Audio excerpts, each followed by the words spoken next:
Beleza, gente? Vamos agora para mais uma videoaula, agora para responder esse exercício aqui. Vamos ver as perguntas para depois a gente observar o gráfico. Analisa o gráfico e responda as seguintes questões. Primeiro, é uma variável categórica, discreta ou contínua? Justifica a sua resposta. Vamos observar o gráfico. Essa representação gráfica, ela representa um box plot. Por que eu sei disso? Porque olhando a legenda, observamos que nós temos a representação da mediana e dos quartis. Então isso é típico da característica de um gráfico de box plot. E aí ele pergunta o seguinte: essa variável que está sendo analisada, ela é categórica, discreta ou contínua? Vamos observar. No eixo X, que é justamente esse eixo horizontal, tem a representação de cada um dos grupos. Nós temos um grupo, 2, 3, 4 grupos foram formados. Se no eixo X é a formação dos grupos, o eixo Y, nós temos a representação da variável, o valor da variável. Observe que essas variáveis, elas vão mudando de forma discreta, através de números inteiros, 2, 4, 6, 8, 10. E observa que cada valor que nós temos no gráfico, na representação gráfica, também é formada por números inteiros. Sendo assim, ele não representa uma característica numérica de números contínuos, porque para ser contínuo teria que ser um número fracionado. Teria que ter pelo menos algum indício de que esse valor é um número fracionado. E não é o que está aparecendo aqui. Está aparecendo que é um número inteiro. O tempo inteiro são números inteiros. Então,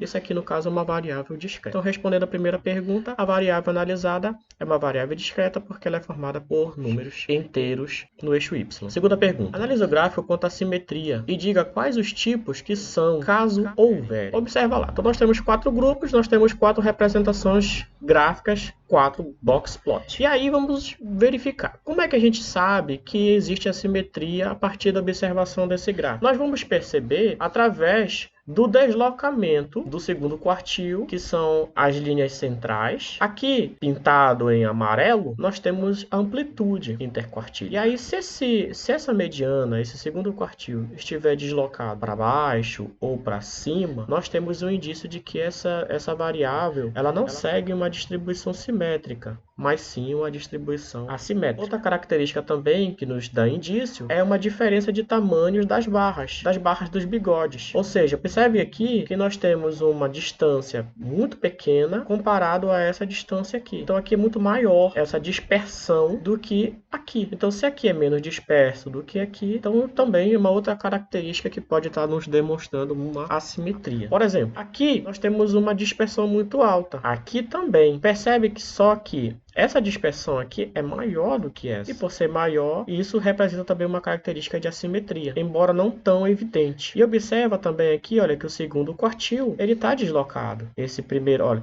essa distância do segundo para o terceiro é menor do que do segundo para o primeiro. Aqui podemos perceber que está bem equilibrado, olha, a distância do terceiro para o segundo e do segundo para o primeiro. Só que no final aqui dos bigodes, nós temos aqui uma proximidade maior dos dados e aqui uma dispersão maior dos dados. Então aqui tem um grau de assimetria. Aqui também tem um grau de assimetria. Como aqui nós temos para cima os valores maiores e para baixo os valores menores, o que vai acontecer? Se a assimetria é para os extremos superiores, então nós temos uma assimetria positiva. Se aqui a assimetria está indo para os extremos inferiores, eu tenho uma assimetria negativa. Aqui não. Aqui nessa primeira representação do A1, nós observamos que tem um equilíbrio muito interessante, ó, do terceiro para o segundo quartil, do segundo para o primeiro quartil. A distância que tem entre os bigodes é a mesma. Então, nesse caso aqui, ele é uma representação fiel de um gráfico que é simétrico. Então, aqui não é um gráfico assimétrico, é um gráfico simétrico. Vamos observar e verificar se esse A2 aqui ele é simétrico ou assimétrico. Percebam só. Percebam que aqui o segundo quartil está bem aqui no 9. E aí existe o quê? Uma distância igual do 12 para o 6. Então, 9 aumenta 3 para cá e aumenta 3 para cá. Então, aqui está simétrico. Agora, daqui para cá, olha, observe que aumentou mais 2, mais 1. Aumentou 3. E aqui aumentou apenas 2. Então, ele tem uma leve assimetria positiva, porque aqui os valores estão mais dispersos. Aqui tem uma leve assimetria positiva. Então, aqui, ó, uma leve assimetria positiva. Aqui também nós temos uma assimetria positiva, porque nós temos um valor mais disperso aqui. E observa que aqui, olha, observe que também a mediana ela está deslocada para cá. Então, nós temos uma leve assimetria. E aqui eu tenho uma assimetria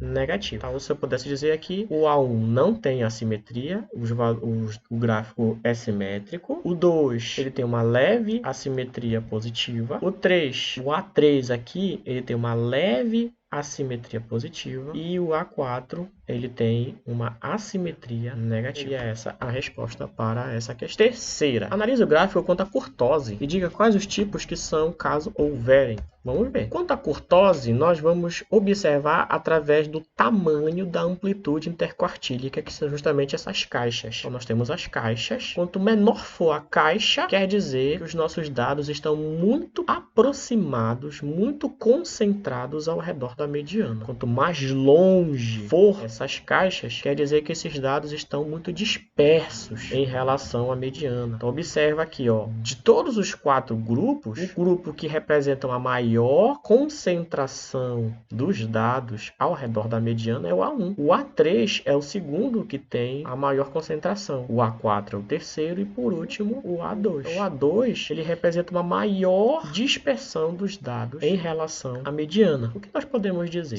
Se nós observarmos que aqui nós temos um padrão simétrico, então aqui não há curtose e não tem assimetria. Provavelmente não há, porque está bem distribuído, 25% para cada um dos pontos. Então aqui não tem curtose. Agora aqui, o que acontece? A curva de distribuição, ela vai ficar o quê? Mais baixa do que o normal. Então a curva de distribuição normal sobe aqui. Aqui no A2, ela é uma curva mais baixa. Porque o quê? Nós temos uma dispersão maior dos dados. Então ele sobe, vem por aqui e faz isso aqui. Nós temos um tipo de curtose chamada platicúrtica. Então aqui, como a distribuição, o pico da distribuição, ele está mais baixo, aqui nós temos um tipo de curtose chamada platicúrtica. Aqui, os extremos estão muito distantes em relação ao centro, aos 50% de distribuição. O que aconteceu aqui? Aqui o pico de distribuição sobe mais do que o normal. Então, por ele subir mais, aí nós podemos dizer aqui que provavelmente nós temos uma curtose chamada leptocúrtica. Já aqui, percebe-se que tem uma simetria nos 50% dos nossos dados, e por ele estar bastante simétrico, provavelmente não existe uma curtose, então, nem entre A4 e nem entre A1. Então, aqui nós temos no A2 uma curtose platicúrtica, aqui uma leve curtose leptocúrtica, e nos dois nós não temos padrão de curtose. Então essa seria a resposta para esta questão. Quarta, quais os valores quais são os valores do LI, do Q1, do Q2, do Q3, da amplitude interquartílica e do limite superior do gráfico com maior valor da mediana? Vamos ver qual é o gráfico que tem o maior valor da mediana primeiro. São dois, é o grupo A1 e o A4. Pode perceber que ambos estão em cima do valor 11. Então, tanto faz você escolher esse, quanto escolher esse, você vai responder corretamente a questão. E aí, você só precisa o quê? Colocar os valores do limite inferior, do quartil 1, do quartil 2, 3, da amplitude interquartílica e do limite superior. É apenas isso. Vamos lá.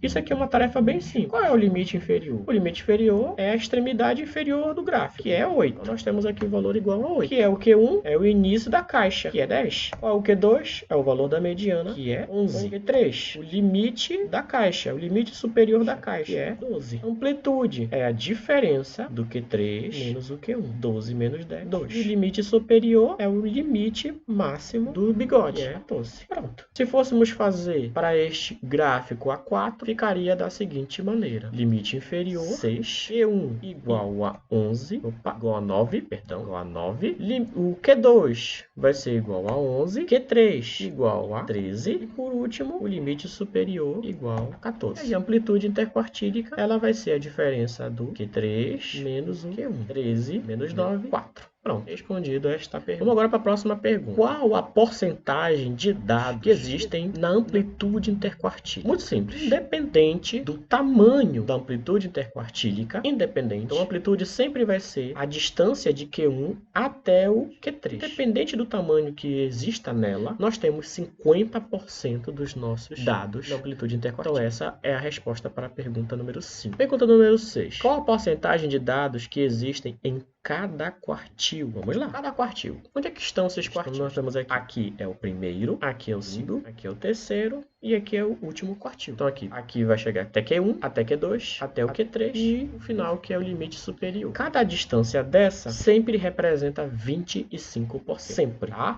Então aqui, ó, daqui para cá 25%, daqui para cá 25%, daqui para cá 25%, para cá 25%. Sempre. Não importa o tamanho. Este tamanho, ele representa a dispersão desses 25%. E não se é maior ou menor. Sempre é 25% dos dados está mais disperso ou está menos disperso. Então, qual é a porcentagem? 25% para cada quartil. Sétima, existem pontos extremos, outliers, na representação gráfica da imagem? Justifique sua resposta. Existe? Vamos ver. Para existir, nós teríamos que ter alguma marcação acima do gráfico. Pode ser um asterístico, pode ser uma estrela, pode ser um jogo da velha, qualquer pontinho que represente o outlier. Nos 4 grupos representados, eles não existem. Então, não tem outliers nessa representação. Essa é a resposta. Oitava, qual o valor da média e dos desvios padrões com base no gráfico? Esse gráfico, ele é um gráfico de box plot. Ele é um gráfico que se baseia na mediana. Ele não se baseia na média. Nós não temos como saber o valor da média e do desvio padrão observando esse gráfico. Nós podemos saber o valor da mediana e o valor dos quartis em relação à mediana. Então, a resposta é que não temos como determinar o valor do desvio padrão e nem da média a partir desse gráfico. Próxima pergunta.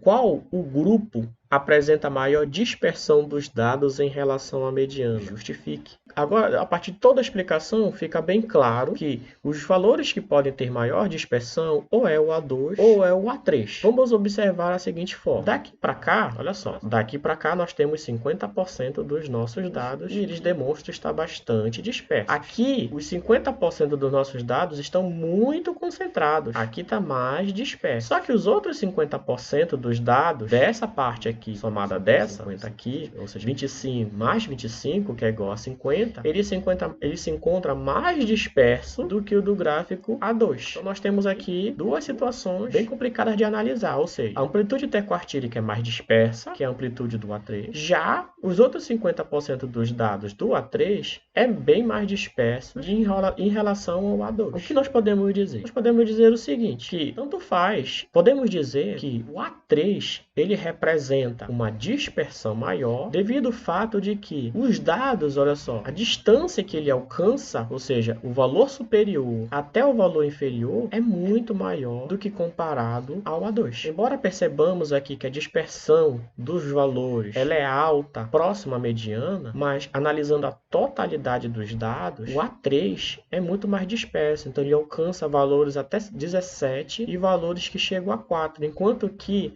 o A2 ele só alcança valores no máximo 15. Então o A3 é o mais disperso, porque ele tem um limite, uma amplitude total maior do que o A2. E última pergunta, qual dos grupos melhor representam uma distribuição normal dos dados? Justifique. Provavelmente o grupo que representa melhor uma distribuição normal dos dados é o A1, devido a uma simetria que existe na organização dos quartis. Então, os quartis eles têm um tamanho bastante simétrico. E o tamanho pelo fato dele ser simétrico, ou seja, todos os 25% das divisões, eles são equiparados a uma curva de distribuição normal. Por isso que a resposta é essa. Beleza? Essa foi a resolução desse exercício, né? Analisando aí o box plot. Se gostaram do vídeo, dá uma engajada aí no nosso canal crescer e até o próximo vídeo.